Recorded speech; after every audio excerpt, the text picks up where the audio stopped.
இது அந்த சார் வந்து மா சுப்பிரமணியமா இருக்கும் அப்படிங்கிறது என்னுடைய சந்தேகம். அந்த சார் வந்து உதயநிதியா இருக்கும் அப்படிங்கிறது என்னோட சந்தேகம். 2 பேரும் வாயை திறக்கலையே சார். எதுக்கு சார் முதலமைச்சர் இந்த தமிழகத்து முதலமைச்சர் தானே, எதுக்கு அந்த கூறுகட்ட முதலமைச்சர் வாய் திறக்க மாட்டாங்க? பிரஸ் மீட் பண்ணணுமே வேண்டாமா? பல்கலைக்கழக விவகாரத்தை வந்து தலைக்கு மாற்றி திசை திருப்பி விடணும்னா இது ஒரு நல்ல சந்தர்ப்பம். கவர்னரை வச்சு பிடிச்சிடணும். பிடிச்சிட்டு வடக்கு தெற்கு இல்லைன்னா மத்திய அரசு மாநில அரசு இப்படி எதையாவது சொன்னால் மக்கள் ஏமாளி தானே ஏமாந்துருவாங்க. ஜெயராமன் அவருக்கு சொந்தக்காரர் தானே யாரோ சம்மந்தப்பட்டன்னு சொன்னீங்க, அதனால நீங்கள் அதை எடுத்துகிட்டு வந்தீங்க. இல்லை திமுககாரன் சம்மந்தப்பட்டான்னு சொன்னோன்னு ஓடி ஒளியிறீங்களா? இது வரைக்கும் அந்த ஞானசேகரனை கட்சியை விட்டு நிற்கல. அது ஒருபடி மேலே போய் கட்சியில் இல்லைன்னு வேற சொல்லி முறை சொல்லியாச்சு. பேப்பர் அந்த ஃபோட்டோக்களை வெளியிட்டாச்சு, இதனுடைய ஆடியோ வீடியோக்களெல்லாம் வெளியிட்டாச்சு. அனைத்தும் வெளியிட்ட பிறகும் நீங்கள் எப்படி சொல்லிகிட்டே இருக்கீங்க? கமிஷனரை வச்சே சொல்ல வைக்கிறீங்க. ஒரு ஆள் தான் பாதிக்கப்பட்ட பொண்ணு சொல்லுது, இன்னும் ஒருத்தன் இருக்கான் அப்படிங்கிறது. ஒருத்தனை இன்னும் சாருகளோ இருக்காங்கன்னு சொல்லுது. அடைமாத்தம் பண்ணுறதுக்கு அலைகிறாங்க சார். சட்டசபையில் என்ன நடந்த கூத்தெல்லாம் எதுக்குன்னு நினைக்கிறீங்க? இந்த சம்பவத்தை திசை திருப்பி விடணும், அதுக்காக வேண்டி பண்ணுறாங்க. இவங்க யோகே சிகாமணியும் எல்லாரும் சம்மந்தப்பட்டவன் யாருன்னு உள்ள நல்லா நோண்டும் போது தான் தெரியுது. ஞானசேகரன் ஒரு காம கொடூரம் உள்ள இருக்கான்னு கண்டுபிடிச்சிட்டாங்க. அவன் யாருன்னு பார்க்கும்போது திமுககாரன். அப்போ அவனை கூப்பிட்டு எல்லாம் பண்ணும்போது அவன் திமுககாரன். அது வரைக்கும் கரெக்டாக தானே நடந்துச்சு. அவன் திமுககாரனே தெரிஞ்ச உடனே ஃபோன் பண்ணி சொல்லி அவனை உடனே அங்கேயே விட வச்சுட்டாங்கல்ல. ஆவுகட்டை போட்ட நேரத்தில் வந்து அவனை சுட்டு தெளிவுதான் நம்ம நிறைய தப்பிச்சிருக்கலாம்னு நினைக்கிறேன். திமுக அமைச்சர்கள் அப்படி தான் நினைக்கிறதா, நான் முதலமைச்சரே அப்படி தான் நினைக்கிறேன்.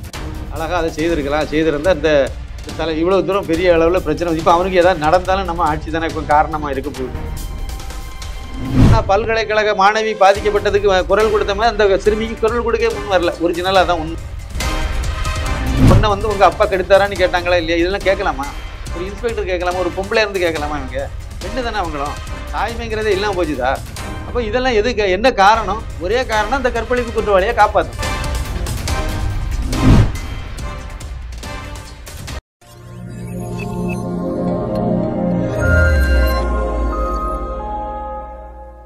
தாமரை டிவி நேயர்களுக்கு வணக்கம். இன்றைய நேர்காணலில் நம்முடன் இணைந்திருக்கும் சிறப்பு விருந்தினர் அரசியல் விமர்சகர் திரு சின்னப்பா கணேசன். வணக்கம். வணக்கம் வணக்கம். தாமரை சொந்தங்களுக்கு எனது பணிவான வணக்கம். அண்ணா பல்கலைக்கழக மாணவி விவகாரத்துல எஸ்ஐடி தன்னுடைய விசாரணையானது தொடர்ச்சியா நடத்திட்டு இருக்காங்க. நேற்றைய முன்தினம் ஊடகங்கள்லாம் ஒரு செய்தி வெளியிடுறாங்க. என்னன்னாக்க, யார் அந்த சார் அப்படின்றத மாணவி மீண்டும் உறுதிப்படுத்தியிருக்காங்க அப்படின்னு சொல்லிட்டு சொன்னாங்க. இதுல திருப்பூரை சேர்ந்த ஒருவருக்கும் தொடர்பு இருக்கு அப்படின்றதையும் ஊடகங்கள் ஒரு செய்தியா வெளியிட்டு இருந்தாங்க. இதற்கு மறுப்பு தெரிச்சு நம்ம தமிழக டிஜிபி சங்கர் ஜிவார் அவர்கள் ஒரு பிரஸ் ரிலீஸ் ஒன்று கொடுத்திருக்காரு. ஊடகங்கள் வெளியிட்ட செய்தி தவறு அப்படின்றது. அதான் அவருக்கு வேலையை அவர் கடமை சரியா செய்யலைன்னு நான் சொல்லுவேன். சங்கர் ஜுவால் அவர்கள் வந்து முதல்ல அதுக்கான அதிகாரம் அவருக்கு இருக்கான்ற ஒரு கேள்வி. ஆமா, அதனாலதான் சொல்றேன். இந்த எஸ்ஐடிங்கிற இந்த சிறப்பு புலனாய்வு குழுவை வந்து அமைச்சது சென்னை ஹைகோர்ட். அதுவும் தனி இது இல்லை, 2 பேரும் சேர்ந்த அமர்வு வந்து அமைச்சிருக்கு. அந்த விசாரணையை வந்து அந்த 3 ஐஏஎஸ் அதிகாரிகள், பெண் அதிகாரிகள் வந்து விசாரணையை மேற்கொள்ளணும்னு சொல்லியிருக்காங்க. இவங்க அறிக்கையை கொண்டு போய் கோர்ட்ல தானே தாக்கல் பண்ணணும். ஆமா, அந்த அறிக்கையினுடைய தன்மை என்னங்கிறத பத்தி அவங்களே வாயை திறக்கல, வெளியே சொல்லலை, பிரஸுக்கு கூட அவங்க சொல்லலை. ஆனால் இவர் எப்படி காவல்துறை அப்படின்னா இவர் என்ன எதிர்பார்க்குறாரோ அதை அவங்க 3 பேரும் சொல்லுவாங்கன்னு சொல்லி இறக்கணும். அந்த சந்தேகம் உண்டு. சென்னை ஹைகோர்ட்டே உத்தரவு போட்டாலும் சரி, அந்த இதை அமைக்க சொன்னாலும் சரி, 3 பேரும் யாரு? தமிழக காவல்துறை கட்டுப்பாட்டில் இருக்கக்கூடிய பெண் அதிகாரிகள் 3 பேர். அவங்க எப்படி நேர்மையாக இதை பண்ண முடியும்? அவங்களுடைய எல்லை வந்து அதுக்குள்ளே தானே இருக்குது. தமிழக காவல்துறைக்கு கட்டுப்பாட்டில் தானே அவங்க இருக்காங்க. எப்படி அவங்களெல்லாம் சுதந்திரமாக செயல்பட முடியும்? ஊடகங்கள் வெளியிட்ட செய்திக்கு மறுப்பு தெரிவிக்க வேண்டியது எஸ்ஐடி தான். இல்லை, அதுதான் நான் சொல்கிறேன். முதல் பாயிண்ட் வந்து அந்த தனி எஸ்ஐடி வந்து விசாரணை நடத்துறதை பற்றி விசாரணை நடத்துமாங்கிறது, நேர்மையாக நடத்துமாங்கிறதே சந்தேகம்னு நான் சொல்கிறேன். இந்த 3 பேரையும் வந்து நீங்கள் ஆந்திராக்காரங்களை 3 பேரை வச்சிருக்கலாம். இல்லைன்னா ஊபியில் உள்ள உத்தரப்பிரதேசத்தில் உள்ள ஒரு 3 பெண் ஐபிஎஸ் அதிகாரிகளை வந்து கோர்ட்டு நியமனம் பண்ணியிருந்தேன்னா அவங்களுக்கு இங்கே யாருடைய கட்டுப்பாட்டில் இருக்க வேண்டிய அவசியம் இல்லை. அதனால் அவங்க சுதந்திரமாக அதை செயல்படுத்துவாங்கன்னு நம்ம எதிர்பார்க்கலாம். தமிழக அரசு காவல்துறையினுடைய கட்டுப்பாட்டில் இருக்கக்கூடியவங்க, தமிழக முதல்வர் கட்டுப்பாட்டில் தான் அந்த காவல்துறையை இயங்குது. அவங்க தான் வந்து இந்த குற்றவாளியை மறைக்கிறாங்க உண்மையான குற்றவாளியை. அப்படி இருக்கும்போது இவங்களால எப்படி சொல்ல முடியும்? ஒரு எல்லைக்கு மேலே அவங்களால உண்மையை சொல்ல முடியாது. இது முதல் பாயிண்ட். 2வது பாயிண்ட், இவங்க கட்டுப்பாட்டில் இருக்காங்க. ஆனால் அந்த கோர்ட் உத்தரவுப்படி தானே அவங்க வந்து விசாரணை நடத்துறாங்க. இவங்ககிட்ட சப்மிட் பண்ண வேண்டிய அவசியமே இல்லையே. விசாரணை நடத்தி விசாரணை அறிக்கையை வந்து கோர்ட்டில் தானே கொண்டு போய் தாக்கல் பண்ணணும். அதுதானே அவங்களுக்கு அது கரெக்டானதாக இருக்கும். அவங்க வந்து இவர்கிட்ட அறிக்கை தாக்கல் பண்ணியிருக்காரா? தாக்கல் பண்ணவும் இல்லை. சங்கர் ஜுவாலுக்கு எப்படி தெரியும்? காவல்துறை அதிகாரி ரைட்டு, தலைவர், தமிழக காவல்துறை தலைவர் ரைட்டு இருக்கட்டும். அதுக்காக வேண்டி அவருக்கு வந்து அவருக்கு எப்படி இந்த இதில் இருக்கா இல்லையானே அவருக்கு எப்படி தெரியும்? பத்திரிகைகளில் செய்தி வந்திருக்கு, ரைட்டு இருக்கட்டும். அந்த பெண் வந்து ஏற்கனவே சொன்னது தான் திருப்பி சொல்லியிருக்கு, அந்த மாணவி அப்படிங்கிறது செய்தி. முதலாவது அது சொன்னதா தானே இருக்குது, தமிழக காவல்துறை தானே விசாரித்து சொன்னாங்க. பெண் இன்ஸ்பெக்டர் தானே அதை, கோட்டூர்புரம் இன்ஸ்பெக்டர் தானே அதை சொன்னாங்க. இந்த மாதிரி சார்னு இது சொல்லியிருக்கு, அதனால இன்னொரு சார் இருக்காரு அப்படிங்கிறது எஃப்ஐஆர்லயும் இருக்கு இருக்குல்ல, அதெல்லாம் வந்துச்சுல்ல. அதை வந்து அதை ஒரிஜினலாக உள்ளது தானே அது. அப்புறம் இந்த இல்லைன்னு இவர் ஏன் வந்து முந்திரி கொட்டை மாதிரி வர்றாரு? இதே தான் அருணும் சொன்னார், சென்னை சிட்டி கமிஷனரும் இதே தானே சொன்னார். அது வந்து ஏரோப்ளைன் மோட்ல இருந்துன்னாரு. அதெல்லாம் அவருக்கு வந்து அவருக்கு சொல்ல வேண்டிய அவசியமே இல்லையே. ஒரு காவல்துறை அதிகாரி எவ்வளவு தானே, அதை ஏன் வெளியே வந்து பிரஸுக்கு ஏன் சொல்லணும்? அதை ஒட்டுமொத்த டிஎம்கே எக்கோசிஸ்டமும் அதை தான் வந்து இன்னைக்கு பேசிக்கிட்டு இருக்காங்க. அந்த சாரே கிடையாது அப்படின்ற ஒரு கிடையாதுன்னா சிபிஐ விசாரணைக்கு இவங்களே பரிந்துரை பண்ணலாமே. நேர சிபிஐ விசாரணைக்கு பரிந்துரை பண்ணா உண்மை என்னன்னு தெரிஞ்சிட போகுது, அவ்வளவுதானே. மடைமாத்தம் பண்றதுக்கு அலையிறாங்க சார். சட்டசபையில் என்ன நடந்த கூத்தெல்லாம் எதுக்குன்னு நினைக்கிறீங்க? இந்த சம்பவத்தை திசை திருப்பி விடணும், அதுக்காக வேண்டி பண்றாங்க. இவங்க யோகிய சிகாமணியும் எல்லாருமே இவங்க வந்து அங்க வந்து எந்த தப்புமே நடக்கலன்னா சுயமா விசாரணை நடத்திட்டு சார். அப்பட்டமா தெரியலையா சார்? அருண் வந்து பேட்டி கொடுத்ததுலேருந்து அப்பட்டமா தெரியலையா? அருண் வந்து இந்த மாதிரி பேட்டி கொடுத்தது, இது சம்பந்தப்பட்ட அவர் நடந்துகிட்ட விஷயங்கள் இது சரியில்லை, அவருக்கு மேல நடவடிக்கை எடுக்கணும்னு சொல்லி சென்னை ஹைகோர்ட் ஒரு பரிந்துரை பண்ணிருக்கா இல்லையா? ஒரு உத்தரவு போட்டிருக்கலாம். இது வரைக்கும் அவருக்கு மேல என்ன நடவடிக்கை எடுத்தாரு முதலமைச்சர் மு.க.ஸ்டாலின் அவர்கள்? என்ன பண்ணாரு? அவர் தானே அந்த துறைக்கு அமைச்சரா இருக்காரு.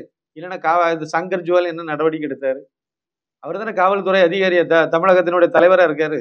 அவர் என்ன நடவடிக்கை எடுத்தார்? அவர் தான் எடுக்க வேண்டிய இடத்துல இருக்காரு. அவர் என்னத்தை எடுத்தாரு? அவர் அதெல்லாம் எடுக்கல, அதெல்லாம் செய்யல.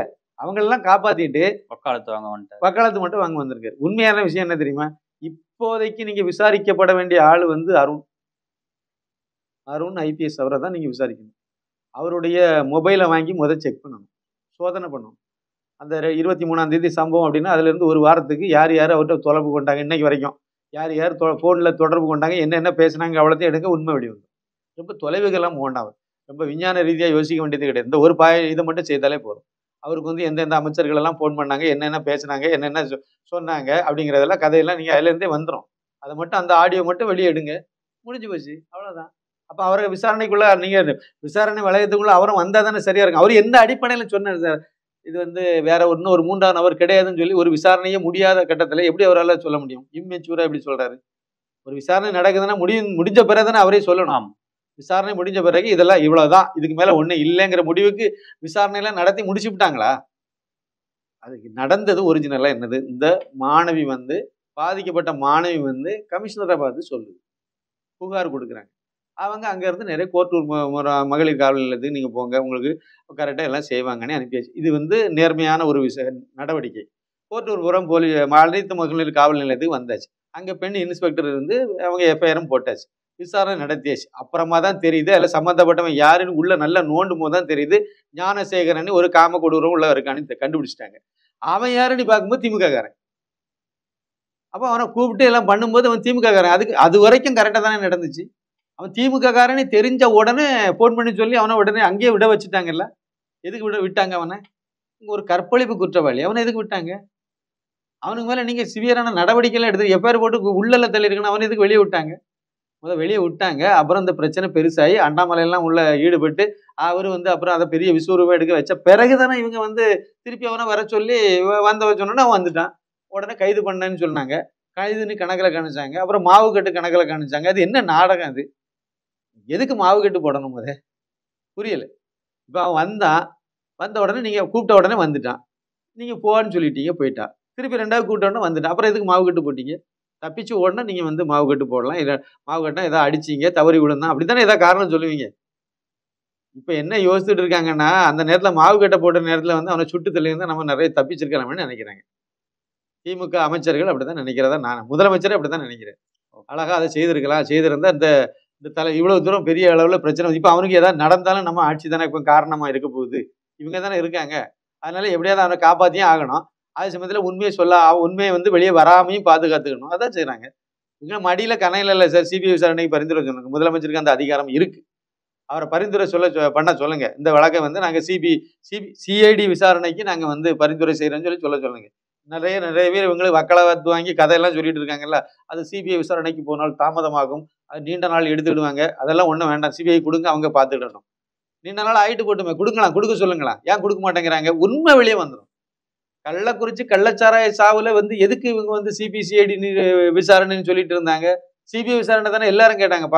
பாஜக கேட்டுச்சு, பாமக கேட்டுச்சு, அதிமுக கேட்டுச்சு, எல்லா கட்சியும் எதிர்கட்சிகளும் ஹைகோர்ட்ல போய் கேஸே போட்டுட்டு இருந்தாங்க. கள்ளச்சாராய வழக்கில் கிட்டத்தட்ட 18 பேர் கைது பண்ணாங்க. குண்டர் சட்டம் பாய்ச்சது அவங்க மேல. இன்னைக்கு அதை வந்து ரத்து பண்ணிருக்காங்க உயர்நீதிமன்றம். ஆமா, அது வந்து அவங்க எல்லாம் வந்து அம்பு தானே.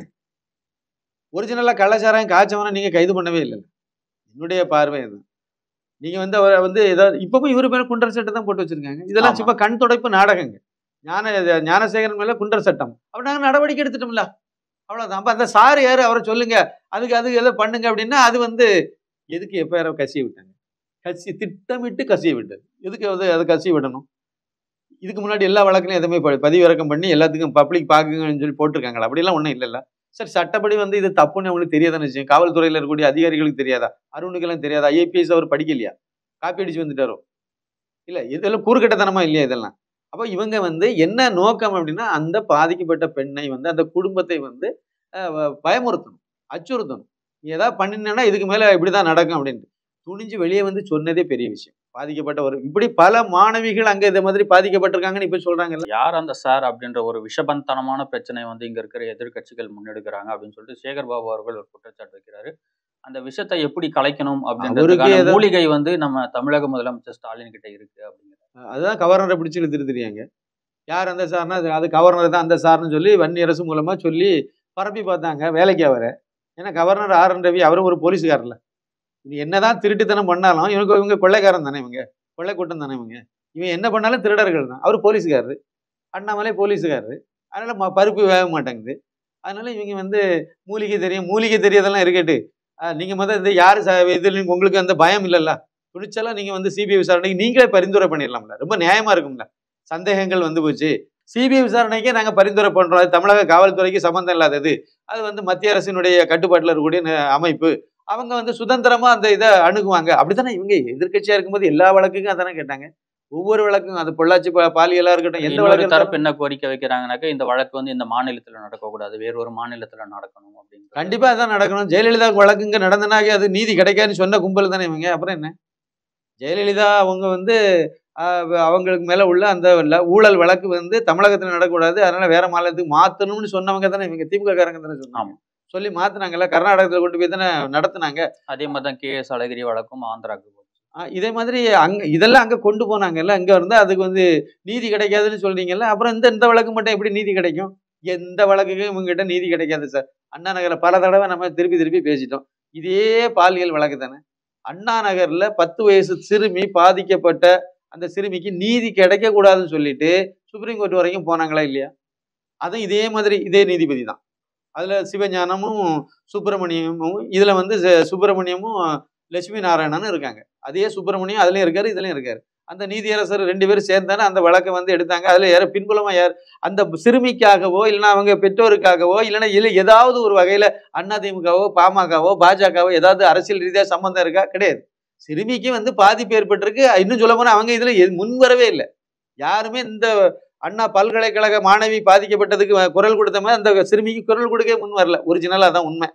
அப்ப அந்த மாதிரி சூழ்நிலையில ஹைகோர்ட் வந்து யாருமே இதுமே பண்ணல, அதுக்கு வந்து நீதி கிடைக்கிற வகையை பண்ணல. பெற்றோர்களை வந்து மிரட்டது காவல்துறை, அதுவும் பொம்பளை போலீஸ் இன்ஸ்பெக்டர். கேவலமா இருக்கு. பெற்றோர்களே வந்து மிரட்டுறாங்க. ஒரு கட்டத்துல உச்ச கட்டத்துலமே அந்த குழந்தைகிட்ட என்ன பேசியிருந்தாங்க, செய்தி எப்படி வெளியாச்சுது, ஆடியோ லீக் ஆச்சுது. அது ஒரு பக்கம் இருக்கட்டும், அந்த குழந்தைகிட்ட என்ன சொல்லி மிரட்டினாங்க, என்ன பண்ணாங்க, ஒன்ன வந்து உங்க அப்பா கெடுத்தாரான்னு கேட்டாங்களா இல்லையா? இதெல்லாம் கேட்கலாமா? ஒரு இன்ஸ்பெக்டர் கேட்கலாமா? ஒரு பொம்பளை இருந்து கேட்கலாமா? இவங்க பெண்ணு தானே, அவங்களும் தாய்மைங்கிறதே இல்லாம போச்சுதா? அப்ப இதெல்லாம் எதுக்கு, என்ன காரணம்? ஒரே காரணம், இந்த கற்பழிப்பு குற்றவாளியை காப்பாற்றணும். ஏன் சிபிஐ விசாரணை வேணான்றத ஒரு காரணம் சொல்றாங்க. இதே பொள்ளாச்சி வழக்கை வந்து சிபிஐ கிட்ட தான் கொடுத்தாரு எடப்பாடி பழனிசாமி. இது வரைக்கும் அந்த கேஸ்ல எந்த ஒரு முன்னேற்றமும் இல்லையா? அதுக்கு தமிழக அரசு இவங்க கையில தானே இருக்கு. அந்த சிறுமி பாதிக்கப்பட்ட போது சுப்ரீம் கோர்ட் வரைக்கும் போய் அது ஒரு சிட்டிங்கு வந்து 50 லட்சம் ரூபாய், 50 65 சொல்றாங்க, 65 லட்சம் ரூபாய் நம்ம வரி பணத்துல கொடுத்து வக்கீல்லாம் ஏற்பாடு பண்ணி பேசி இது வந்து சிபிஐ விசாரணை வேண்டான்னு சொன்னாங்கல்ல. நீங்க சரியா பண்ணலன்னு தான் ஹைகோர்ட்டே அதை தானா முன் வந்து எடுத்துச்சு. ஹைகோர்ட் நீங்க சரியா பண்ணியிருந்தா ஹைகோர்ட் எதுக்கு அது அவங்க வந்து எதுக்கு அதுக்கு வரப்போறாங்க? நீங்க அந்த பாதிக்கப்பட்ட சிறுமிக்கு நீங்க வந்து அநீதி இழைக்கிறீங்க, இந்த திராவிடியா மாடல் அரசாங்கம் அநீதி இழைக்கிறதுன்னு சொல்லி தானே ஹைகோர்ட் நேரடியாக பார்த்துட்டு தானாக முன் வந்து வழக்கு எடுக்கிறாங்க. அதுக்கு எதுக்கு நீங்க சுப்ரீம் கோர்ட்ல போய் சிபிஐ விசாரிக்க கூடாதுன்னு சொன்னீங்க? தாமதமாகுங்க தான் உங்க காரணமா? தாமதம்னா கோர்ட்ல நீங்க அணுகுங்க, இதை விரைவாக நடத்தணும்னு சொல்லுங்க.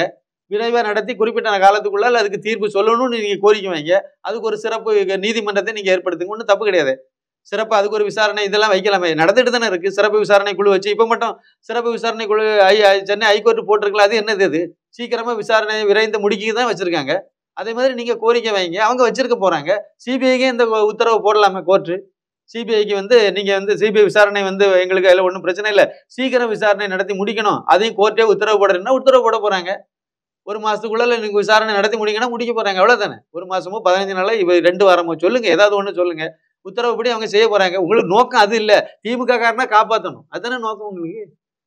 பொள்ளாச்சி வழக்குல அதிமுக பின்புலம் இருக்குன்னு நினைச்சீங்க, அதனால வந்து அது பாதிக்கப்பட்டு அது பாதிப்பை ஏற்படுத்தணுமே அதிமுக தொடர்புல உள்ளவங்க, அவங்க கூட அதுல அதிமுக 2ஆம் கட்ட தலைவருக்கு நெருக்கமான ஆளு, உறவினர் அப்படிலாம் இருந்தனால நீங்க பொள்ளாச்சி ஜெயராமா அவருக்கு சொந்தக்காரர் தானே, யாரோ சம்பந்தப்பட்டன்னு சொன்னீங்க, அதனால நீங்க அதை எடுத்துட்டு வந்தீங்க. இல்ல திமுக காரன் சம்பந்தப்பட்டான்னு சொன்னு ஓடி ஒளியறீங்கல்ல. இது வரைக்கும் அந்த ஞானசேகரனை கட்சியை விட்டு நீக்கலையே. அது ஒருபடி மேல போய் கட்சியில இல்லைன்னு வேற சொன்னீங்க.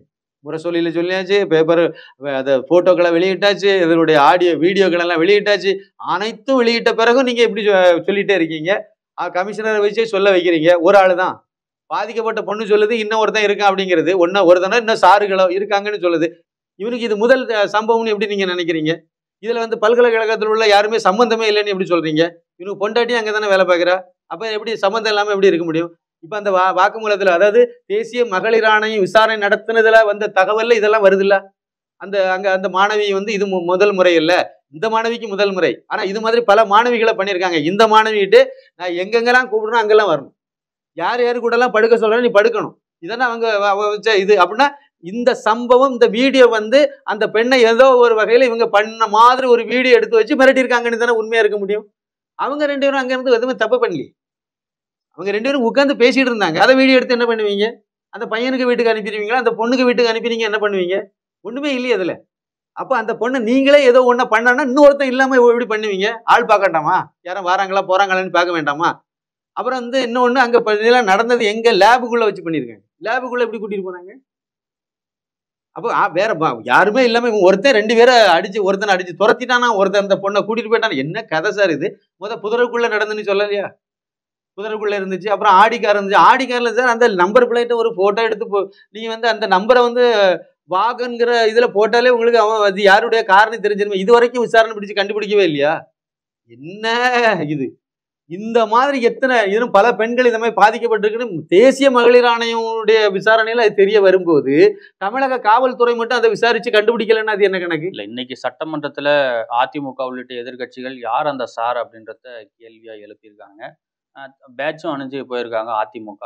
இதுக்கு அப்பாவு என்ன சொல்றாருனாக்க, அந்த சார் வந்து ஆளுநர் ரவிதான்றத அதிமுக உறுதிப்படுத்தியிருக்காங்க அப்படின்ற மாதிரி ஒரு ஸ்டேட்மெண்ட். நானும் அதே தான் சொல்றேன்.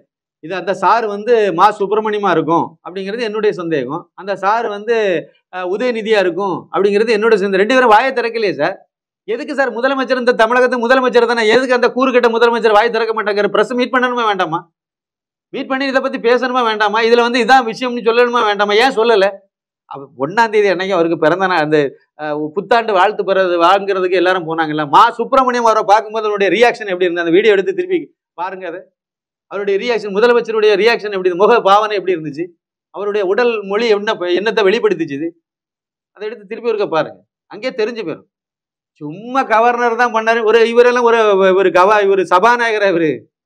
சபாநாயகருக்கு இவருக்கு என்ன தகுதி இருக்கு? தகுதி உள்ள ஒருத்தரை சபாநாயகரை வச்சிருந்தீங்கன்னா இந்த மாதிரி பேச மாட்டீங்க. இல்ல, இந்த சம்பவத்தெல்லாம் டைவர்ட் பண்றதுக்காக ஆளுநர் ரவி அவர்களுடைய கையில் எடுத்திருக்காங்க. அதான் உண்மை. சட்டசபையில தேசிய கீதம் பாடுறதுல உங்களுக்கு என்ன பிரச்சனை? முதல் பாயிண்ட், சட்டமன்ற மரபுப்படி தேசிய கீதம் வந்து பாடணும். உரைக்கு பின்னாடி பாடணும், முதலே பாடணும். அதான் சட்டம், அதான் அரசியல் அமைப்பு சட்டம். அதை தான் வந்து கவர்னர் போட முடியாதுன்றாரு அப்பாவு அவர்கள். ஆமா, திமிரு. இது சுதந்திரம் வேண்டாம்னு சொன்ன கும்பல் தானே, இதை தான் சொல்லும். பிரிவினைவாத கும்பல் அதான் சொல்லும். இது இவங்க வந்து தேசியத்தை மதிக்காத கும்பல் தானே, பிரிவினைவாதத்தை பேசினவங்க தானே. ஒன்றிய அரசுன்னு என்ன வார்த்தைக்கு எதுக்கு பயன்படுத்துறாங்க இவங்க? அதுக்கு என்ன அர்த்தம்? அது ஒன்று எதுக்கு இதுக்கு முன்னாடி இருந்த முதலமைச்சர் கருணாநிதி முதலமைச்சர் இருக்கும்போது ஒன்றிய அரசுன்னு அவர் சொன்னாரா? அவரே சொல்லாத ஒரு வார்த்தையை இவர் சொல்றாங்கன்னா என்ன காரணம்? அதுக்கு முன்னாடி இருந்த அண்ணாதுரை சொன்னாரா? அடைந்தால் திராவிட நாடு இல்லையில் சுடுகாடுன்னு சொன்னவர் அப்படி பிரிவினைவாதம் பேசுனது அண்ணாதுரை. அவரே இந்த வார்த்தையை பயன்படுத்தலையே, ஒன்றிய அரசுன்னு சொல்லி பயன்படுத்தலையே. இவங்க ஏன் பயன்படுத்துறாங்க? ஏன் இதுக்கு முன்னாடி எல்லாம் இவங்கெல்லாம் அப்பாவை இதுக்கு முன்னாடி 2021 முன்னாடி என்ன வார்த்தை பயன்படுத்தினாரு? தேர்தலில் நடக்கும்போது என்ன பிரச்சாரத்துல ஒன்றிய அரசுன்னு சொன்னாரா இவரு? இல்ல எல்லா இடமும் மத்திய அரசுன்னு தானே சொன்னாங்க. மத்திய சர்க்கார் மத்திய அரசு இந்த வார்த்தைகளை தானே பயன்படுத்தினாங்க. திடீர்னு அந்த வாயிலையும் ஒன்றிய அரசு மட்டும்தான் நுழையுது, மத்திய அரசுங்கிறதே வாயில நுழைய மாட்டேங்குது. ஏன்? இந்த முறை மட்டும் இல்ல, 26க்கு அப்புறம் ஆட்சிக்கு வந்தாலும் நாங்க தேசிய வந்தாலும் தானே கடைசியா தான் நாங்க ஒழிப்போம். வந்தாலும் தானே கடைசியே இதுதான். இவங்க ஆட்சியில கடைசியே இதுதானே. எங்க வருது? வந்தாலும் தானே. அவருக்கு வாயிலே அதானே வருது. நாங்க தான் வருவோன்னு உறுதியா சொல்ல முடியல. சபாநாயகர் வாயிலே சொல்ல முடியல. எப்படி வருவாங்க? சந்து புந்தெல்லாம் சாராயம் வித்துட்டு இருக்காங்க. சந்து புந்தெல்லாம் கஞ்சா வித்துட்டு கிடக்குறாங்க. சந்து புந்தெல்லாம் மெத்தப்பட்ட ஊருக்கு ஊரு வித்துட்டு இருக்காங்க. எப்படி வருவாங்க இவங்க? ஏதாவது ஒரு நல்லது செய்தா வருவாங்க. என்ன நல்லது செய்திருக்காங்க? திமுக காரனை காப்பாத்திட்டு இருக்காங்க. அவ்வளவு அயோக்கியங்களையும் கள்ளச்சாராயம் வித்தாலும் திமுக காரன் தான் வைக்கிறான். நல்ல சாராய சட்ட ரீதியா சாராய ஆலை நடத்துறதும் எல்லாம் திமுக காரங்க தான் நடத்துறாங்க. பாதிக்கப்படுறது எல்லாம் தமிழனா இருக்காங்களே, தமிழச்சிகளா இருக்காங்க. கேடு கட்ட விஷயம் என்னன்னாக்க, பார்ல போய் கேள்வி கேட்ட பாஜக ஆமா மாவட்ட தலைவரை கைது பண்றாங்க. சாராய வியாபாரி எல்லாம் விட்டுறாங்க. அவ்வளவுதான். அதானே இவங்களுடைய இது. அதாவது இவங்க சுதந்திரத்துக்கு போராடின இதுல இருந்து வந்த ஆட்களா இருந்தாங்கன்னா இவங்களுக்கு சுதந்திரம், தேசியம், தெய்வீகம் எல்லாம் வரும். கடவுள் நம்பிக்கையும் கிடையாது, தேசப்பற்றும் கிடையாது. அப்புறம் இதைத்தான் இவங்க செய்வாங்க. தேசிய கீதம் பாடுறதுல என்ன சார் பிரச்சனை? கவர்னர் சட்ட ரீதியா கவர்னருடைய நிகழ்ச்சி சமீபத்துல 2 நிகழ்ச்சியில நான் கலந்துருக்கேன். பழைய இதெல்லாம் விட்டுருங்க. சமீபத்துல 2 நிகழ்ச்சி, நம்ம இப்ப இருக்கக்கூடிய கவர்னருடைய நிகழ்ச்சி, 2 நிகழ்ச்சியில கலந்துருக்கேன். ஒண்ணு கவர்னர் மாளிகையிலே நடந்த நிகழ்ச்சி, இன்னொரு நிகழ்ச்சி ஐஐடி. நீங்களும் நானும் போயிருந்தோம்ல, கலந்துகிட்டோம்ல. அந்த நிகழ்ச்சியில நீங்க என்ன பாத்தீங்க? தொடக்கத்துல எடுத்த உடனே தமிழ் தாய் வாழ்த்து பாடினாங்க. அப்புறம் தேசிய கீதம். நம்ம எல்லாம் நின்றுட்டு தானே இருந்தோம்.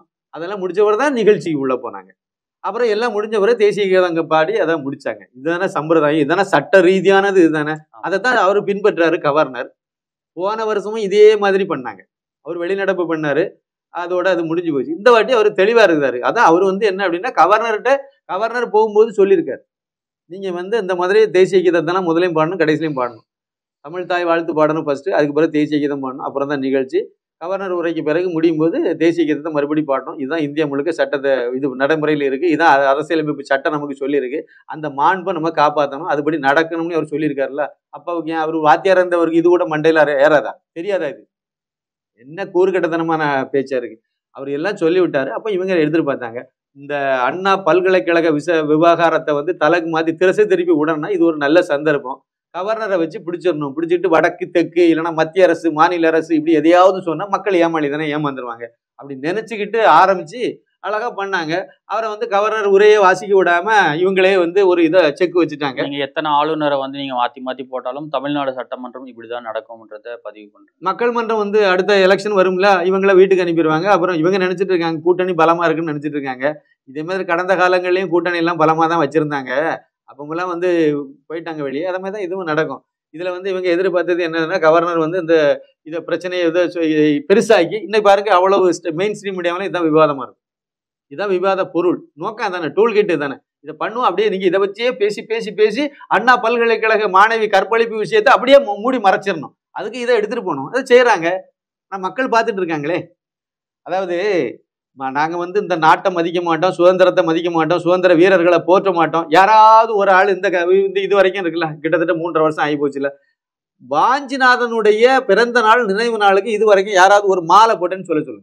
ஏதாவது ஒரு அமைச்சர் போய் போட்டாரு, இல்ல முதலமைச்சர் போட்டாரு, இல்ல துணை முதலமைச்சர் போட்டாரு, இல்லைன்னா அந்த தென் மாவட்டங்கள்ல அந்த தூத்துக்குடி எம்பியா இருக்க கனிமொழி போய் ஒரு மாலையை போட்டாங்க சொல்லுங்க. நீங்க சுதந்திரம் வேண்டான்னு சொன்னதுனால மட்டும் இல்ல சார், இன்னைக்கு வரைக்கும் அந்த வெள்ளைக்காரன் காலை கழுவி குடிக்கிறதுலயே தான் தயாரா இருக்காங்க. அந்த இதை பெருமை பேசுறதுல, வெள்ளைக்காரனுக்கு அடிமை வேலை பார்க்கறதுல தான் இன்னைக்கு வரைக்கும் விசுவாசமா இருக்காங்க சார். ஆஸ் கலெக்டர் சுட்டது வாஞ்சிநாதனுக்கு பிறந்த நாளுக்கோ நினைவு நாளுக்கோ அவருக்கு மரியாதை செலுத்துறதுக்கு இந்த அந்த கேடுகட்ட அரசாங்கம் இந்த தேச துரோக அரசாங்கம் அதுக்கு முன்வர மாட்டேங்குது. ஆனா ஆஸ் கலெக்டருக்கு தூத்துக்குடியில ஒரு நினைவு மண்டபம் அதை புதுப்பிக்க தெரியுதுல, அது நம்ம வரி பணத்துல புதுப்பிக்கிறாங்களே. இவங்ககிட்ட நீங்க என்ன எதிர்பார்ப்பீங்க? அவ்வளவுதான். வெள்ளைக்காரன் காலைல தான் கழுவி குடிப்பேன்னு சொல்றாங்க.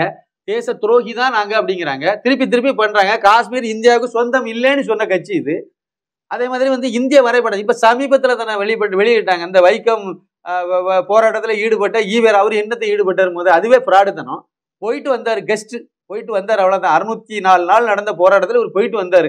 ஆனா இவருக்கு வந்து அங்க வந்து பெரிய மணிமண்டபம். அப்ப மிச்ச மீதி உள்ளவங்க எல்லாம் மகாத்மா காந்தி கூட தான் போனாரு.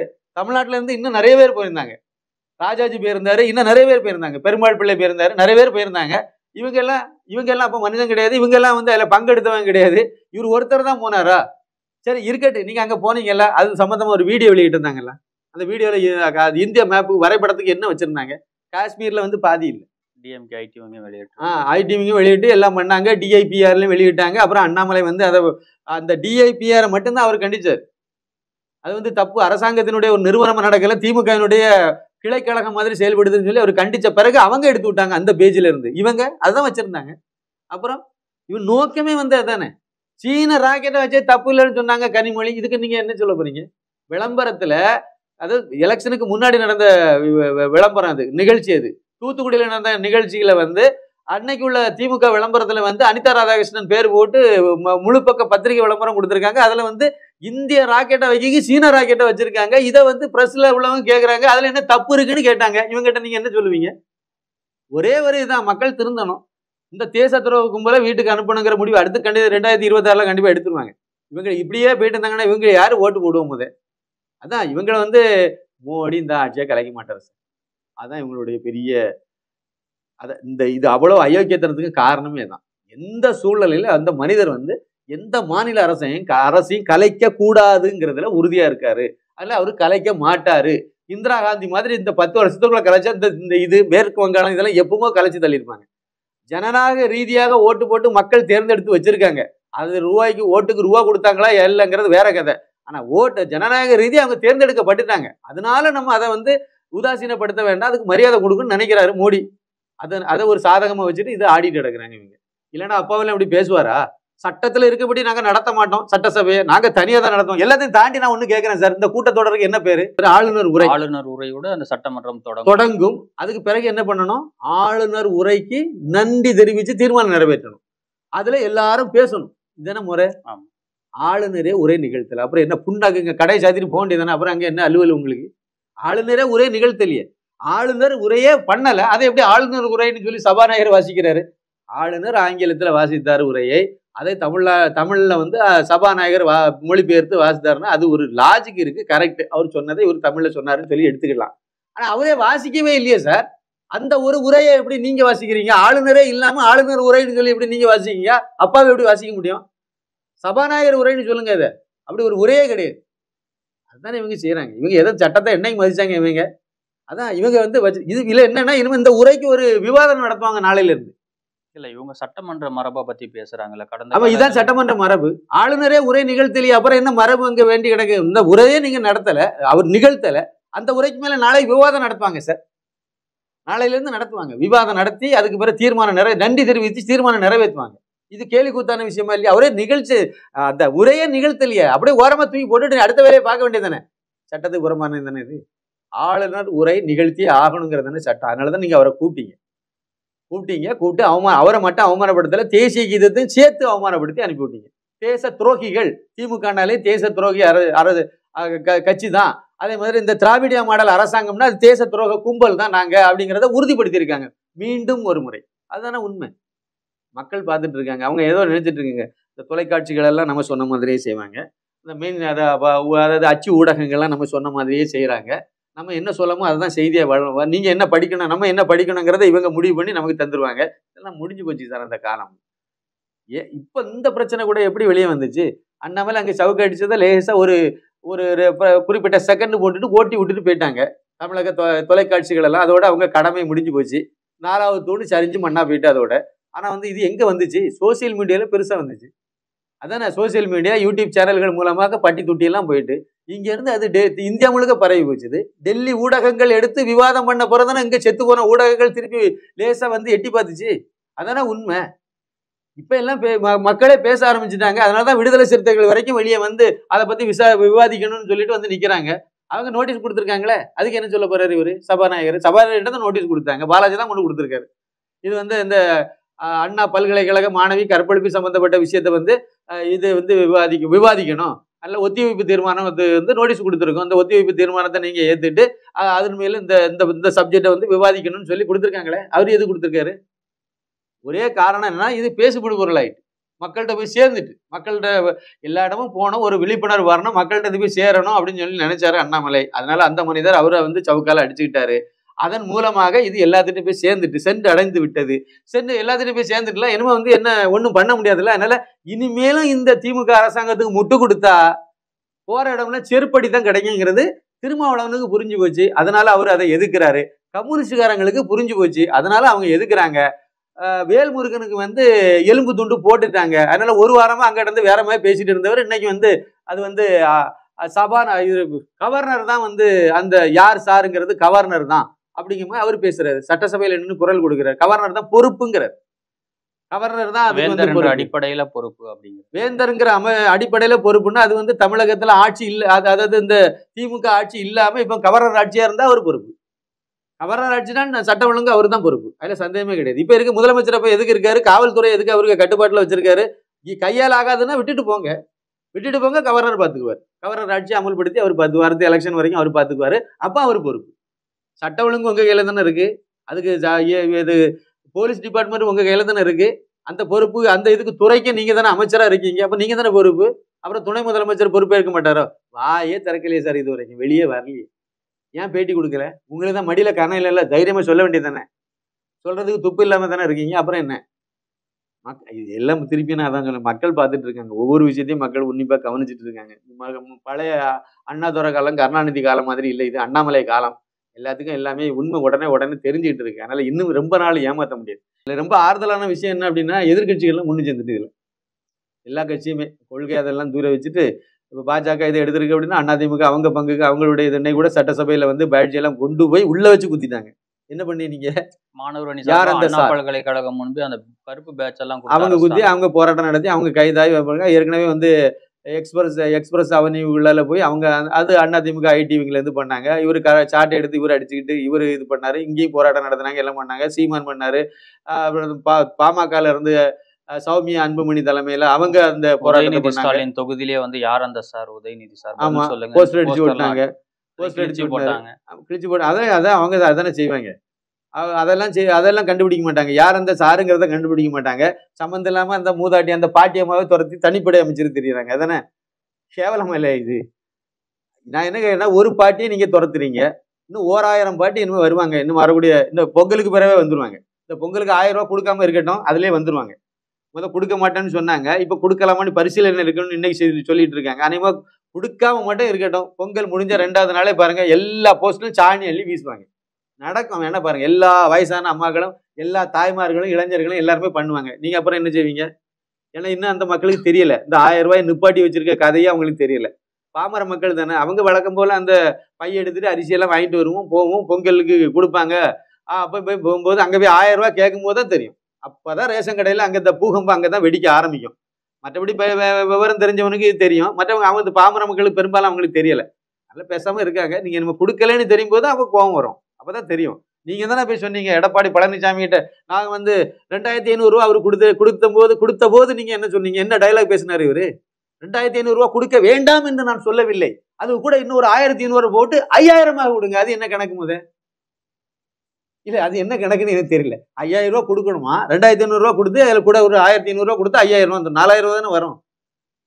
அதுக்கு இன்னும் 2500 ரூபாயை சேர்த்து கொடுங்கன்னு சொல்றது கூட தெரியல கணக்கு. அவர் தான் முதலமைச்சர், விளங்குமா இதெல்லாம்? அதை விட முக்கியம், நீங்க வந்த வரை 2500 ரூபா கூட கொடுக்கல, 1000 ரூபா கொடுத்தீங்க. அந்த 1000 ரூபாய் நிப்பாட்டுறீங்க. இப்போ கேட்க தானே செய்வாங்க. அப்போ நீங்க அதை குறை சொன்னீங்க, குறை சொல்லிட்டு நீங்க அதை கொடுக்கணும்ல. எதை சார் கொடுத்தாங்க? கேஸ் சிலிண்டருக்கு விலையை குறைப்பேன்னு சொன்னாங்க, குறைச்சாங்களா? பால் விலையை குறைப்பேன்னு சொன்னாங்க, குறைச்சாங்களா? மின்சார கட்டணத்தை மாசம் மாசம் எடுக்க போறோம், அதனால உங்களுக்கு இவ்வளவு நன்மைன்னு பாடம் நடத்திட்டு இருந்தாங்க. தேர்தல் நேரத்துல தேர்தல் வாக்குறுதியிலையும் இதெல்லாம் சொன்னாங்க. எங்கேயாவது மின் கட்டணத்தை மாசம் மாசம் எடுத்துட்டாங்களா? கூட்டியிருக்காங்க. வீட்டு வரியை கூட்டியிருக்காங்க, தண்ணி வரியை கூட்டியிருக்காங்க, என்னெல்லாம் ஒண்ணுமோ அவ்வளவு வரியும் கூட்டியிருக்காங்க. பிறகு எப்படி போய் மக்களை சந்திப்பாங்க? என்னமே வரக்கூடிய தேர்தல் வந்து கண்டிப்பாக திமுக வந்து சுடுகாட்டுக்கு அனுப்பக்கூடிய தேர்தலாக தான் இருக்கும். இந்த மாதிரி பேசிட்டு அலைஞ்சா அப்படிதான் இது முடியும்.